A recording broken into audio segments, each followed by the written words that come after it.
Another interesting one. Going through these teams last night and this morning was very I was like, wow, these teams are actually cooler than I thought. All right, so ECU. Oh, ECU's offense. Oh, sorry, excuse me. Oh, I've been talking for a long time.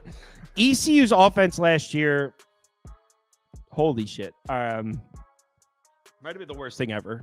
You know what? Before let Mike Houston back for his 6th season, I would have to say, coming off the worst year, 2-10, that this is a hot seat guy, right? Yeah, they gotta win. They gotta win this year. They have to win more than 5. They have to make a bowl, or he's done.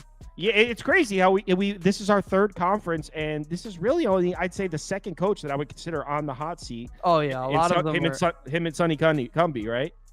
Yeah, a lot of them are in the bigger conferences. Let's just say that. Right. Well, in the bigger conferences, there's also higher expectations. Shorter leaches, I would say. Shorter leashes for sure. 100%. So this is definitely a hot seat guy, Mike Houston. His 6th season with the program, they went 2-10 last year.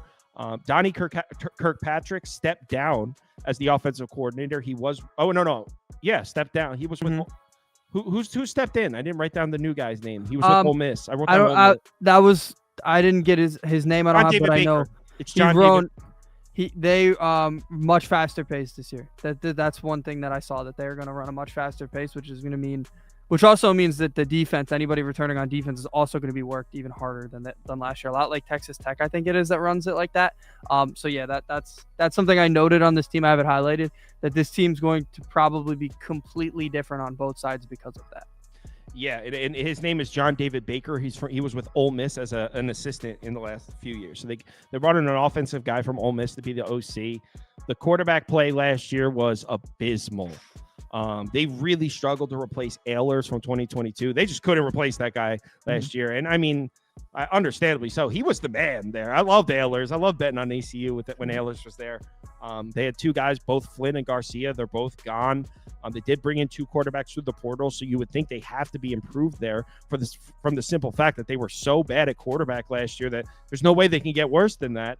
I guess that guy, Jake Garcia, is going to start. They brought in another Garcia. Yeah, he's going to be the starter. He's from Missouri. He didn't play much, obviously, because they have. No, but he has experience from Miami. Yeah, he's pretty good. I thought it was a pretty good pickup for them. A team that needed to pretty much upgrade at every offensive position. I thought they did pretty decently in the portal for that. Yeah. It looks like that kid Jake Garcia is going to be the starter, and he has like 800 passing yards in Miami the year before that, so he does have some experience. This has to be a quarterback upgrade. As far as the running backs, their 2 leading rushers are back. Not really sure about the ECU running backs. Do you have any notes on that? No, my big note for this team was their offensive line. It's back, and they needed it to be back. I mean, like you said, we'll see with the running. A quarterback who has experience, like you said, just protect him. I think he'll be fine if he's protected, and I think bringing in 4 starters, and that is considered the number 1 strength of this team now. So. Yeah, the offensive line, and it has to be better because their blocking numbers last year, I think Proppy just put them on the screen a second ago. Their blocking numbers last year were so bad. So bringing back 4 starters on the offensive line is huge. They have to be better there.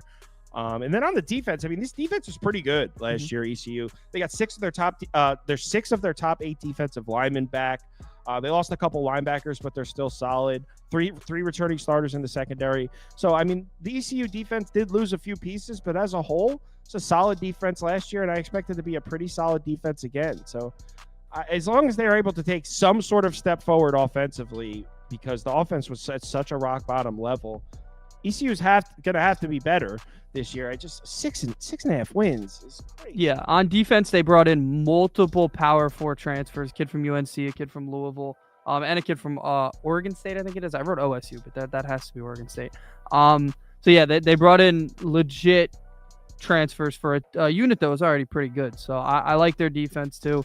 Their offense, I think it'll be slightly improved. I think it'll be better. I mean, anything from what they were last year is improved, I guess. But so yeah, I think overall this team's pretty improved. But I need to look at the schedule. So. The schedule's on the easy side. They start off with Norfolk State.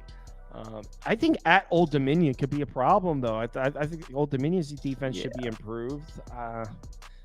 I don't love the next 2 games. I really don't like those. 2 losses. Appalachian State, Liberty. Those are losses. UTSA I haven't looked at yet. Usually You would think that's Yeah, probably a loss. I don't think they're winning that one. I guess At Charlotte, who we just went to, is a close one. Army, Temple. That's a good 3 games there where that should reach decide 4 everything.